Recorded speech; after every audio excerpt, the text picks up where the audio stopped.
Today, I have Sabrina Bendory here with me, and I am so excited for you to listen to her because she shares her story of a whole bunch of toxic relationships and these patterns of dating narcissists and emotionally unavailable people again and again and again. And I just feel like her story helps us unshame these patterns so deeply and understand what is driving this, how we do this, and how we can connect with ourselves and our self worth back again so deeply that we become unattached. And the main theme here is becoming unattached to other people, to other outcomes, and becoming securely attached to ourselves. So, this is going to be a great conversation. Here we go. Hello, hello, Sabrina. So happy to see you and talk to you. Thank you for Hi. being here. Thank you for having me. You have this beautiful book behind you, Mhm. Detached. Well, two books, Yeah. Detached. And can you just talk about that word? Because it's so hard. Yeah. I mean, not even just in relationships, but like, what does that word even mean? So I think that word for a while, for me, and I think for other people, kind of meant being cold, kind of not being emotional, not showing your emotions, but that's not what it means at all. Being detached doesn't mean that you're detaching from people. Like, you still care, you still can have relationships, you still can want love, but you are detaching from outcomes. It's more about trusting that things will work out the way that they're meant to, not feeling like you have to force life to be a certain way. You have to force a certain relationship, you have to force a certain timeline. Granted, we have to put in effort, we have to put effort into our lives. I don't believe in just creating a vision board and sitting and manifesting and then that's that. But we also have to like exert some effort. But then there's a point where you have to let go and let the chips fall where they may. So that is the essence of detachment. I always put it like this. It's about being self-sourced rather than outsourcing your feelings of worth and worthiness. Beautiful. Oh, so much there. So, what if someone has a very intense desire for something? Case it could be anything, right? It could Mhm. money, whatever goal they have. But in this case, we're talking about love and relationships. Yeah. Can do we detach from the desire? Like we stop Oh, wanting? no. No, absolutely. We don't want to ever detach from our desire. That's completely abandoning yourself. So you want love, you want a relationship, you want to find your person. You can absolutely say that, acknowledge that, and then take steps. What are some action steps I can do to maximize my chances of finding love? I can look my best. I can feel my best. I can read books about relationships so that I learn the tools to be good at a relationship. I can read John Gottman's 7 Principles of Making Marriage Work. I can heal my trauma. I could do whatever work I need to Read do. your book. Yeah, read my book, obviously. I can we all have work that needs to be done. I can figure out, but I want to clarify that does not mean you have to be fully healed before you can be in a relationship. Okay, that's all the stuff that is under the umbrella of control for me.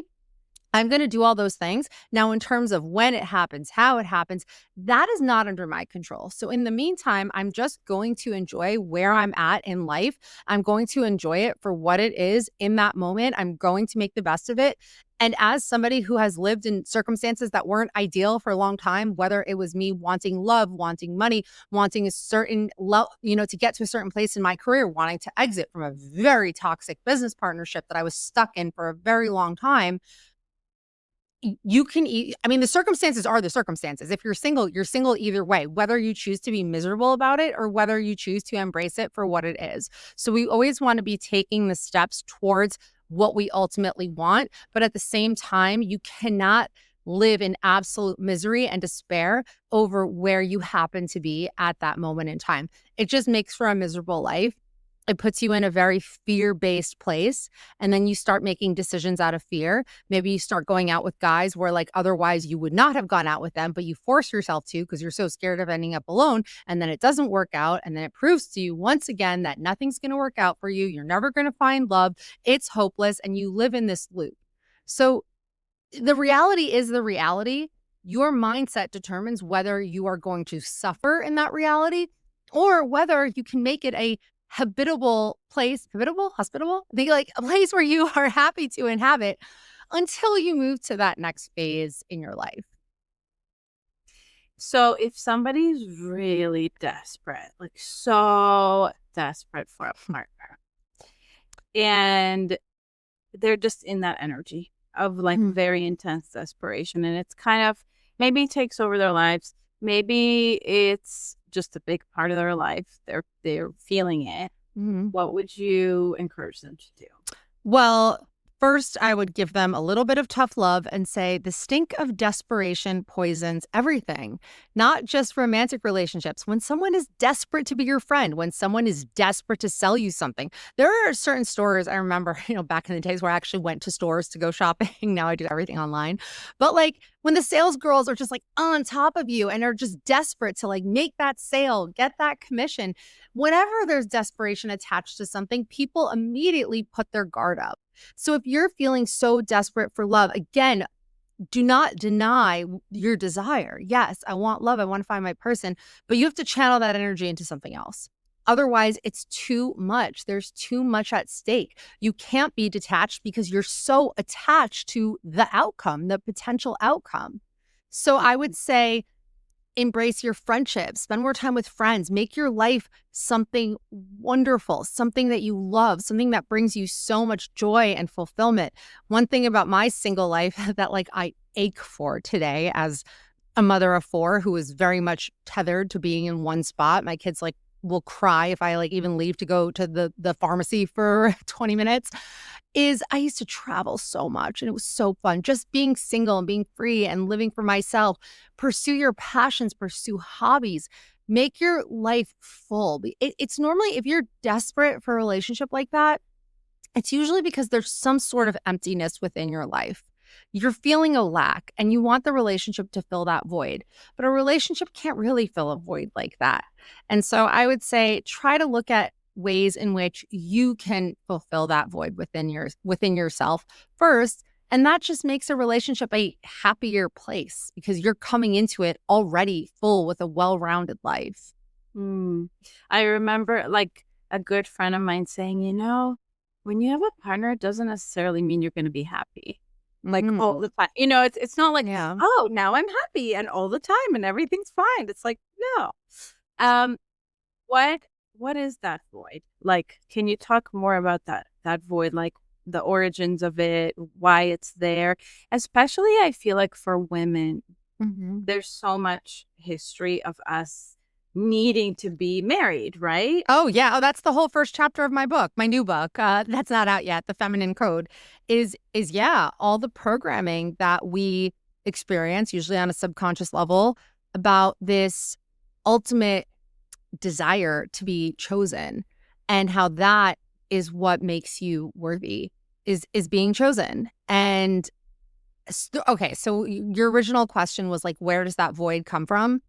Okay, well, a few places. The first place is that conditioning that we've received for our entire lives. We've seen it on movies, in TV, and in so many different forms where the ultimate goal is getting a man. Now, once upon a time for women, getting married was about survival because women had so few economic options. You needed to secure a man in order to secure your future. That wasn't it wasn't viable for a woman to not have that. Then as women gained more options and jobs and livelihood, being chosen still remained so centered and so at the forefront. And then we had these waves of relationship advice that would come along, like the rules that taught women, okay, so you can't, you have to make him wait 3 dates before you kiss him, be a creature unlike any others. And it was all these rules like be accommodating, be pleasing, don't be too loud, don't be too much. And these are the rules that you have to follow. Then why men love bitches. It was the same thing, the same messaging. Then we also get this messaging of like, no, you got to be the cool girl, be the chill girl, don't have any needs. It was all about modifying our behavior for the sake of being chosen. And then we have something like Sex in the City that comes along and is like, yeah, female empowerment. Women can date like men and we're so strong, empowered women. But the show was all about men. The center of the show was about Carrie chasing after this toxic, emotionally unavailable man, and then she ends up with him in the end. So this message this messaging has just been so off. So Lovely. I love it. Perfect. and that's like one part of it. The next part of it, if we're going deeper, is our childhood conditioning. This conditioning that a lot of us have, especially the millennial women who were brought up by boomers. It was a very different generation. Nobody healed their trauma. Nobody thought about feelings. Nobody validated any feelings or validated any emotions. And so a lot of us grew up with this feeling of, I am not enough. My real self is not enough. More than anything, what kids need is emotional attunement, not stuff, not activities. They need, not even just you being, I mean, presence is important, but the type of presence matters. Like you being in the same room, but somewhere else is not the same as you fully attuning to a child's emotions. And most of us got the message, especially as women, be the good girl, be quiet, be the people pleaser. And if we were the people pleaser, then we got love, then we were worthy. If we acted in a way, if we were too emotional, if we were too much, we were told to be quiet. So we get this message, we internalize this message that our real selves are not enough. And we are only enough if we are being chosen, if we can secure love. So that's the origins of the void. It starts with just this feeling of I'm just not enough for who I am, and being chosen by someone else is what's going to make me worthy. Mm-hmm. As a mom, I'm so curious, like, can you share what attunement was like because so many of my clients are like, I didn't have trauma, and I'm like, okay. Yeah. Yeah. Um, so what is actually healthy and nourishing emotional attunement look like and feel like and sound like? It is looking at them. I see you. I hear you. Your emotions are valid. You are not ridiculous for feeling the way that you feel, and helping that child co-regulate. Children cannot regulate on their own. Their nervous systems are completely like out of whack. That's why a kid can go from so happy to like screaming, tantruming on the floor in 2 seconds. They just have such poor regulation skills. So can adults. Oh, yes, that's absolutely true as well. So the adults that raised me, for example. Yes, unfortunately. Yeah. So that's what it's about. It is attuning to their emotional state and letting them know that that's okay, and helping them regulate that, whatever that is, and letting them know that that's okay. And how do you help them regulate? You need to be regulated. Look, I'm speaking about this. I'm definitely not the expert on this. It's very, very challenging. Children will trigger you like nothing else. It is exhausting. It is so dysregulating, but you help them regulate by regulating yourself, by being calm, being present. I've been working with my kids on like emotion processing. My daughter makes herself like, because she's a little girl, so they have a lot of big feelings. She makes herself a cozy corner, and she'll take deep breaths. And if she's like getting all amped up about something, she'll go to her little cozy corner. And then I ended up buying her like a little like tent in her room, and she has pillows and she has books, and like she goes there to regulate and to get herself back to a state of calm. And then she realizes whatever she was like screaming and crying about, like probably wasn't as big of a deal. But I don't, I want her to arrive there and get to a place where, and I can help her through that. But now that she's getting older, it's different. And then with the babies, I have a toddler and then I have a preschooler. I put him in like the baby category though.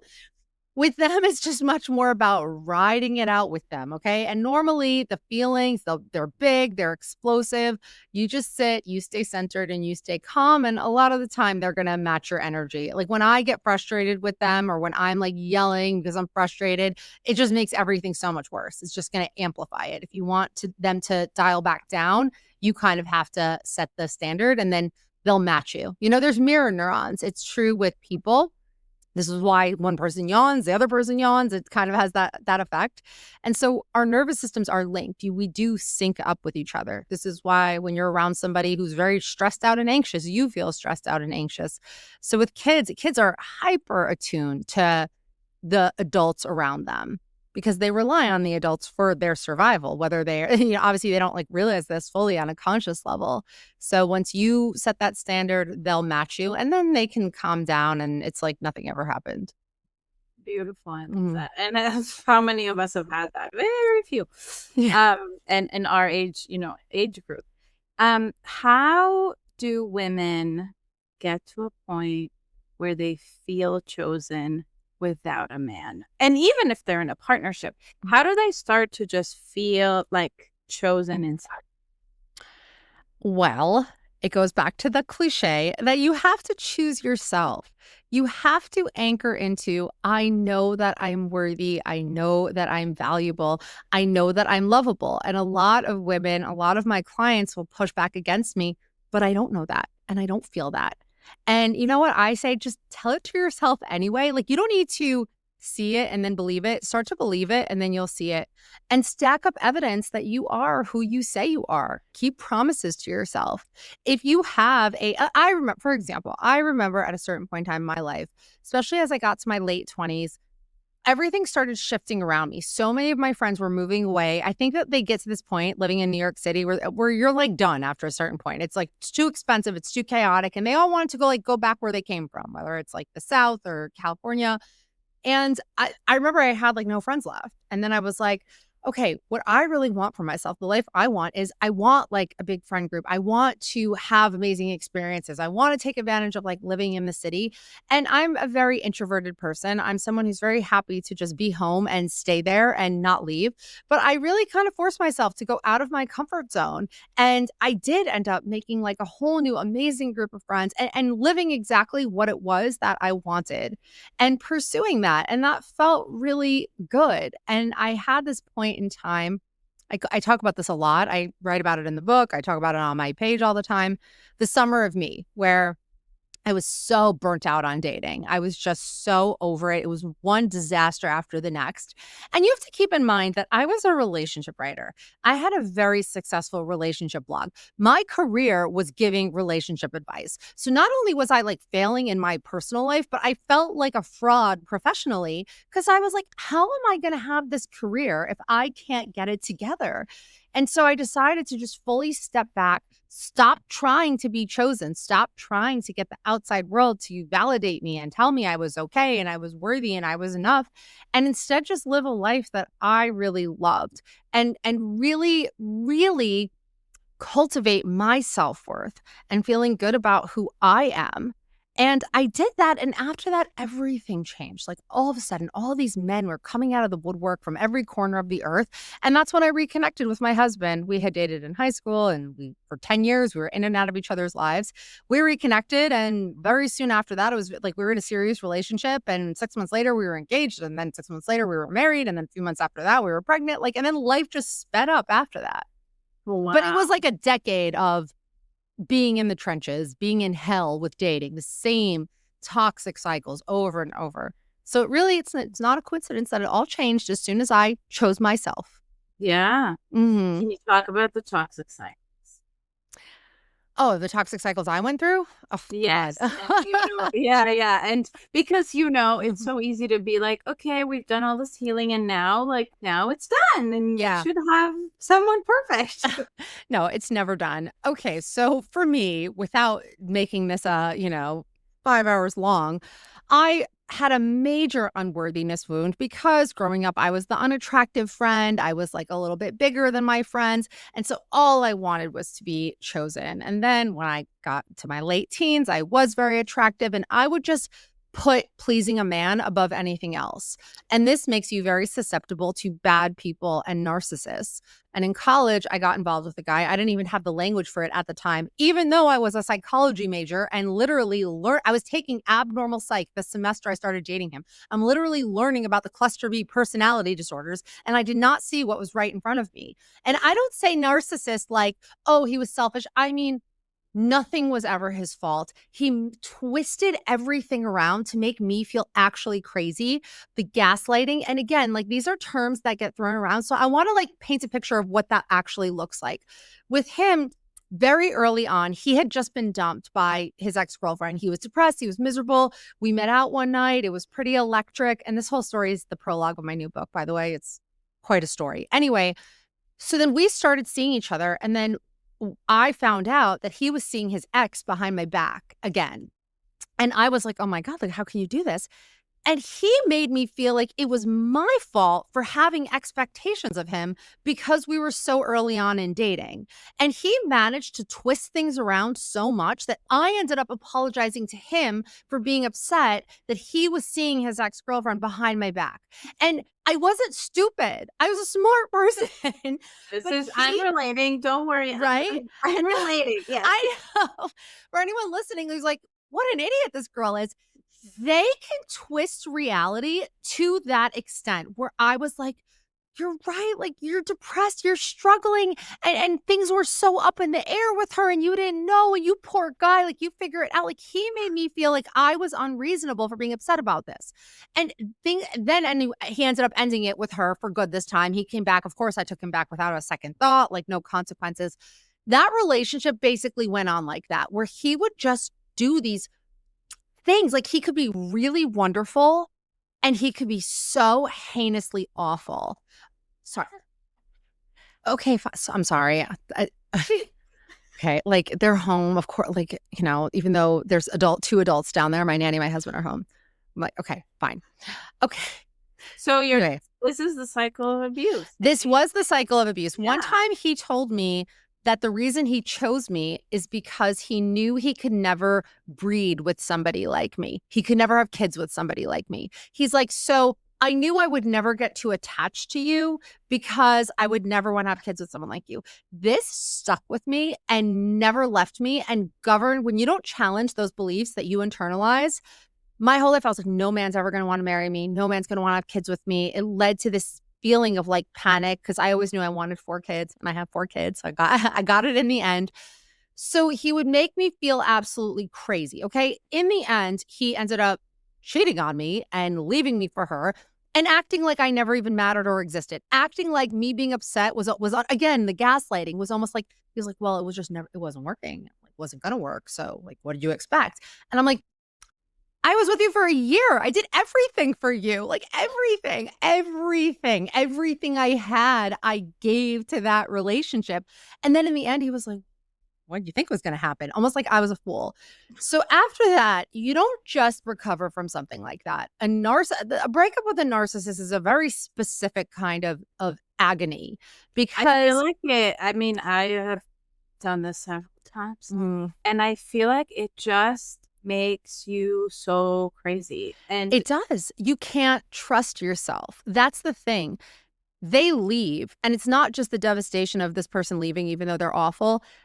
They're out of your life, but you're left with this version of yourself that you don't even recognize because you're not who you used to be. And with the end of that relationship, he took so much from me. My idealism. I was so loving. I was so in my light feminine and nurturing and caring. And after that, I just went to the dark side. I was shut down. I was cold. And so this is where my toxic cycle. So that relationship ended when I was 21. And that was the pattern from 21 to 29 until I really got it together, where the guys who liked me and were genuinely interested in me, I was like repulsed by them. Like, get away from me. Don't even talk to me. I just couldn't. I couldn't let them in. But the guys who weren't choosing me, the guys who were avoidant, the guys who were just not that into me, then I would fixate. Then I would become super obsessed. And then again, it's like you're validating the way you already feel about yourself. I'm not worthy. I'm not good enough. So the guys that are choosing me, ugh, what's wrong with you? It's like, I'm not worthy and good enough. So if you're choosing me, something must be very wrong with you. And the guys that didn't want me, who were toxic, those are the ones that I would obsess over, and that never ended well. So I just ended up in this cycle of what is wrong with me? Like, how am I ever going to find someone? How am I ever going to get married and get kids if this is what my cycle is? And then when I was 29, the big crescendo was I did it again, even though I knew so much at that point. And by that point, I had done a lot of therapy. I had done energy work. I had done body healing. Like, I really, really had released so much trauma. I had done IFS. I was really on this whole quest to heal myself. And this guy dumped me after 2 dates. And it was very respectful. He was like, I just don't see this working out. He was very emotionally avoidant. We were kind of in the same circles in the city. We lived a few blocks away from each other, and I couldn't let it go. And I chased him for almost a year. And after that, it was like, what am I doing? What am I doing? Like, this has to change. I refuse to turn 30 and still be behaving like this because I was 29 and a half at this point. And I was like, I refuse to enter my 30s still doing this. And that's what really woke me up and led to me changing the pattern and changing it for good. And my husband, for anyone listening who's like, oh my God, that's me. Like, I only want the ones who don't want me. I don't want the ones who want me. My husband was the first relationship where I wanted him and he wanted me back. And those two things existed in equal measure. I had never had that before. Not even the first time he and I dated. I was way more into it than he was when we dated in high school. So crazy. And I feel like those toxic relationships are so addictive. Like, Oh, yeah. you want to like change that person and you're just fixate on, but you know, I can do it. Like, they can be different. And here's what I need to do to make that happen. Mm-hmm. Oh, It is addicted chemically. Like that you're not even like, that's not even like a metaphor. That's literal. That's true. You become addicted to that intermittent reinforcement cycle where you don't know. Cause sometimes, especially in like the situationships, the undefined gray area, when they do something that indicates that they might like you back, it feels so good. But you don't know what to expect with this person. And the anticipation creates that dopamine spike. And then you literally get addicted to that feeling. They'd even found in studies with rats that the rats that got rewards on a predictable cycle, they compared that to the rats that got the rewards on an unpredictable cycle. And they saw that the dopamine spike was much higher when the reward was unpredictable. So it's when you don't know if it's coming or not. When you know it's coming, your levels are just much more even keeled and at a baseline. And that's why we get so addicted to the ones where we just don't know. We don't know if they like us or how they feel about us. totally. And it drives your nervous system Oh, crazy. yes. It's terrible. It's awful. And so interestingly for me, my experience has always been men who like say they want me, that they would do anything for me, like don't leave me, but they're not really, really showing that. You know, they're not like really meeting me. Right. They're avoidant. Yeah, it's very interesting.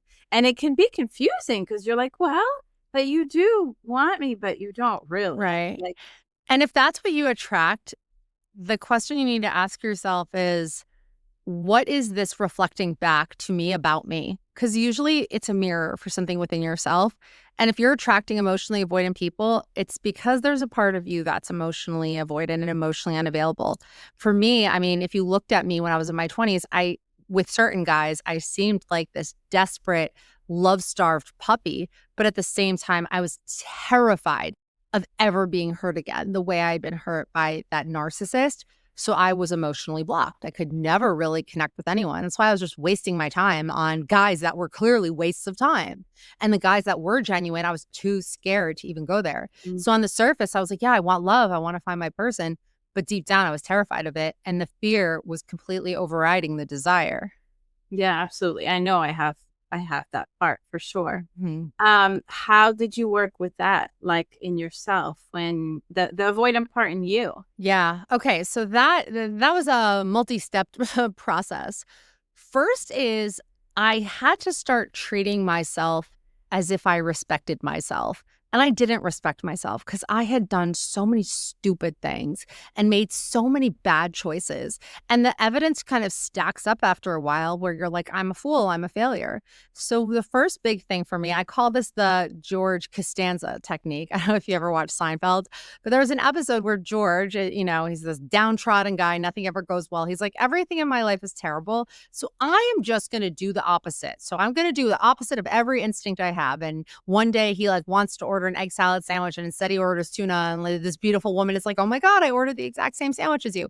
So I decided to start with doing the opposite. So if something didn't go the way I wanted it to go, if I wasn't, if I went out one night and wasn't getting hit on in the past, I needed that. That was how I knew I was worthy, that I was something, I was valuable. Instead of being self-destructive and starving myself or drinking too much or whatever it was, I'm like, no, I'm just going to sit with this feeling. I'm going to have a green juice. I'm going to do a yoga class. I'm just going to be. instead of speaking to myself so negatively, I actually started to be nice to myself.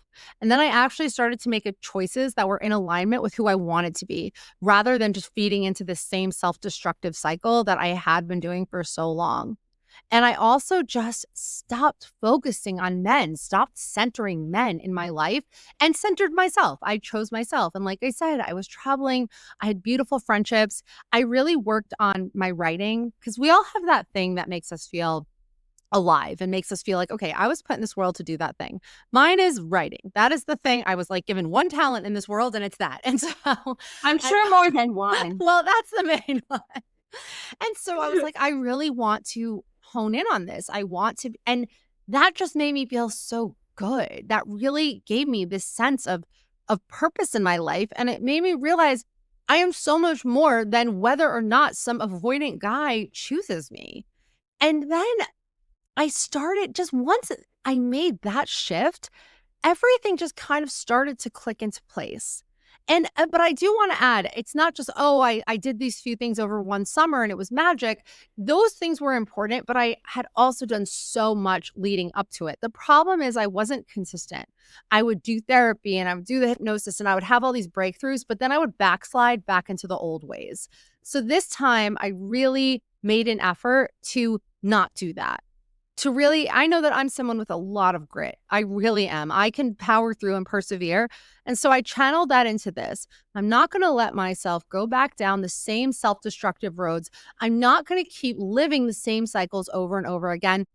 And I think that the number 30, like hanging over my head, was very motivating to me. I mean, now I look at 30, I'm like, oh my God, that's so young. But at the time, it felt like I'm like about to be a real grown up here. I need to get my ducks in a row. I need to get my life in order.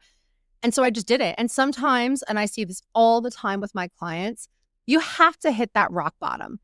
If you're still comfortable where you're at, it's very easy to just stay there. I had hit a point where I was like, I cannot do this anymore. I cannot live as this person one more day. And every client that works with me, it's because they're at that point. And I can always see it when they're like, she's still a little comfortable in this situationship. They come to me because they're like, I am done. I am absolutely done. I need to get out of this and I need to get out of this as quickly as possible. So I was there and, I bottomed out and that really led to change. But it's not a light switch. It's still a daily practice. And when you have those old systems, it's so embedded in you that it becomes such a part of you.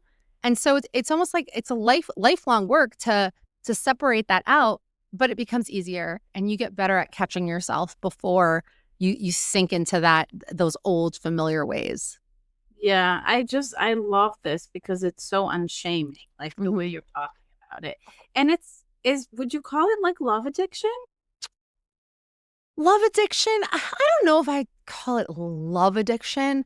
I think that it's a self-worth problem. And we're trying to find our worth in the outside rather than the inside. And I think that we just think all I need is a man to choose me and then I'll be okay. But it's never enough. Fine, he chooses you, but then one day he's a little distant and you're panicking and you're like, oh my God, does he not like me anymore? And then you need that constant reassurance and it becomes exhausting for whoever you're with because it's not their job. So I think that I wouldn't say love addiction, I would say approval addiction. That's how I would put it. Mm-hmm. Yes. I think for me, rock bottom is the nervous system stuff, like the level of anxiety and exhaustion. It's very draining. It's burnout, like burnout from the highs and lows, right? Of like chasing these kinds of relationships. How did it feel when you reconnected with your husband? Like, was that like scary for you? Because, oh my God, like, yeah, it's different. It's unfamiliar. Oh gosh. Okay. Well, we had run into each other several times over that decade. And every time I would get my hopes up because I like was so crazy about him. Even though our relationship was so short-lived in high school, it's almost like my soul recognized something in him. But he was a very early relationship for me. I mean, I was a senior in high school and I'd never even really had a boyfriend before. So, and again, like I said, it was a very short relationship. It meant a lot more to me than it did to him. And so after we broke up, I mean, I was so wrecked over it and absolutely devastated. And I think that it was the precursor to that narcissist, I'm being totally honest, because I don't think I ever really recovered. I don't even like saying that part because I know my husband feels really guilty about it because, Anyway, so it wasn't intentional on his part. I was already very fragile, I guess we'll say. So after it had been years, and I think we ran into each other like 5 years later, and I was like, oh my God, like this is it. Like we're gonna get back together and the chemistry is here. But then he disappeared. And then 2 years later, like we ran into each other again. And again, like the chemistry was always so electric. So I was like, yeah, he's gonna ask me out again. I would get all so excited about it. I would get my hopes up. And then as the days went on, and every day was just agony, like, is he gonna contact me? But then he just never did.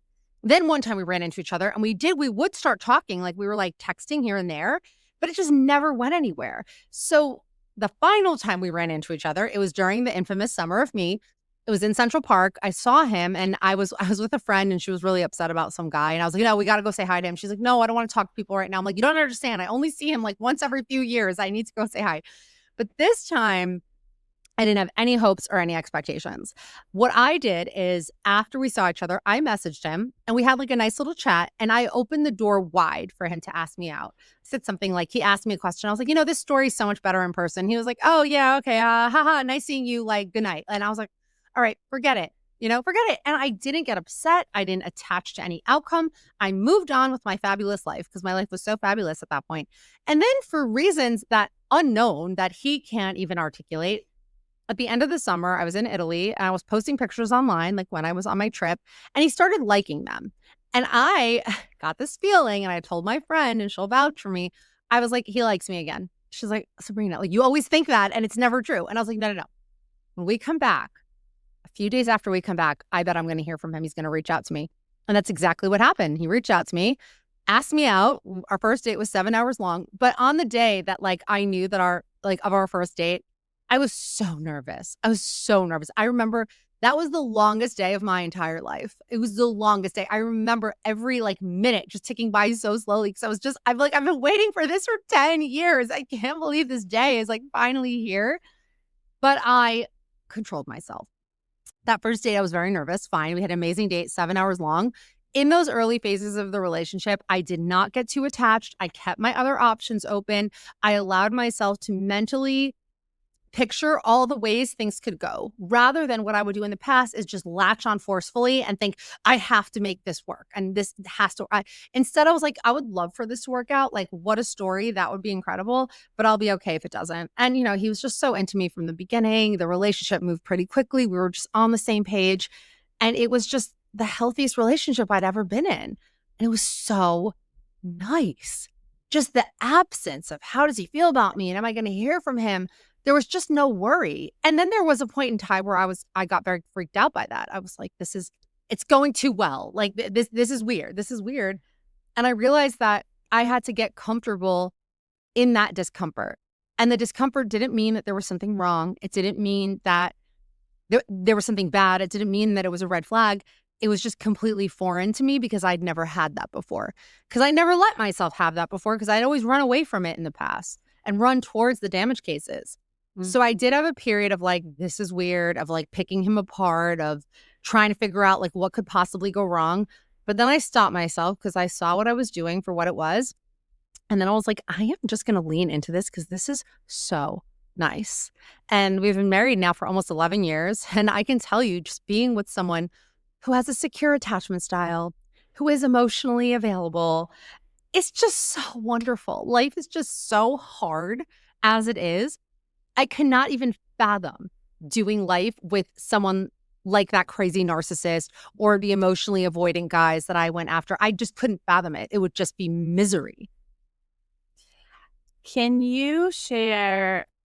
I have a few questions. One is like, how do you know in your body, in your psyche, the difference between like, this is uncomfortable, unfamiliar to like, this is unhealthy? Mm-hmm. And then what does healthy actually look and feel like? Oh, wow. What a good question. I think the uncomfortable because it's unfamiliar is when there's nothing that is objectively wrong and you just can't sit with that. For example, on my third date with my husband, he was being like kind of quiet and like a little like not as jokey. And I was like, I don't know if I like this. He's too quiet. I need somebody who's like, can talk more, whatever. I was just picking him apart. Nothing was actually wrong in terms of something unhealthy. That is, you see a sign of like, this isn't right. Either you catch him in a few too many lies, either you can't rely on him, you can't trust him. Either he's saying one thing and doing another. He's saying, oh, I'm crazy about you, I like you so much, but then he'll disappear for days or like a week at a time, and then he'll come back with excuses. And something in you, we always know when it's not right. Your gut instinct just knows. You don't feel like you can just be. You feel like you have to analyze. You feel like you're bracing for impact. You feel like at any moment the rug could just be pulled out from under me and I just have no idea. And there's just always signs. There always are. Like you always know when something isn't right. The problem is that a lot of the time we see the signs and we're like, but I bet if I just love him enough, or if I can just like, I bet I can help him, I can heal him, whatever it is that whatever magic we think that we're capable of. So we kind of ignore those signs. Now, a healthy relationship just feels steady. It feels like you can be who you are. You can express your needs. You can set the boundary. You're not afraid of that you're going to trip some wire and that's it. You're going to blow everything up. In an unhealthy relationship, you're afraid of those things because your boundaries will get trampled all over. And that's like what a narcissist will do. They don't want you to have boundaries. They want complete control over you. In an unhealthy relationship, they'll convince you that you want something that you don't actually want. They'll say, oh, but like what we have is so great. Why do we have to put a label on it? Let's just keep things undefined. And you don't want that, but you convince yourself that you do. In an unhealthy relationship, a person does not take accountability. That's the biggest sign. They always blame you. It's not collaborative. It's one person doing all the emotional labor and the other person just kind of doing whatever they want and the other person. So those are the key differences. But a healthy relationship just feels like peace, not like boredom, like peace. I love that. And you said you were very nervous for that date. Yes. What would be the difference like of being attached and being nervous? Because I think those can be like so similar, you know, and then when you're not attached, is it like, well, I know if this doesn't work out, there's more people out there. Like, I'll be okay. Right. I think that the attached part of it is that there's a lot at stake because you're measuring your worth based on whether or not this person chooses you. So I wasn't attached in that way because at that point, like I knew I was the shit, you know, I was just thriving. I was thriving on every level. I felt so good about who I was. And I was no longer operating from this place of fear, this place of I'm defective. I'm never going to find anyone. I was nervous just because it had been so many years of buildup. It was nervous/excited. I wasn't nervous that, oh, if he doesn't like me, I'm going to fall to pieces and him not wanting me is going to confirm my worst fears about myself. It was more, all right, I'm going to go into this. And if it doesn't work out, I know that I will be okay. When you're too attached, you don't have that feeling of, I know I'll be okay. You feel like if this person doesn't choose me, I'm going to implode. It's going to be the end of me. That was probably my rock bottom. Yeah. Yeah, feeling that way. Yeah. It's a terrible feeling. It's a terrible feeling to have no agency over your life, over yourself, and to be so at the mercy of everyone around you. It's exhausting. I was using that word. I'm at the mercy of. Yeah. Yeah. Absolutely. Mm-hmm. This is so good. As we're starting to wrap up, I'm wondering if there's anything you want to share that I haven't asked about that's important in this conversation. I think that people don't realize all the ways in which they have agency and power over their lives. I feel like we're just waiting for the outside world to change and then it'll change how we feel about ourselves, when really it does start with you, and it starts with changing the way you relate to yourself. It starts with changing how you show up in the world. It starts with challenging your thoughts with what you believe about yourself, what you believe to be true. And then things in your life really will start to shift. And it's not going to be natural at first, and it's going to be very uncomfortable. And I know people can hear my story and think that, oh, well, like it was just luck. And I get it. You could see it that way, but it was also so much work on myself. And I was really coming from a very messy, disastrous place. I was very self destructive for a very long time.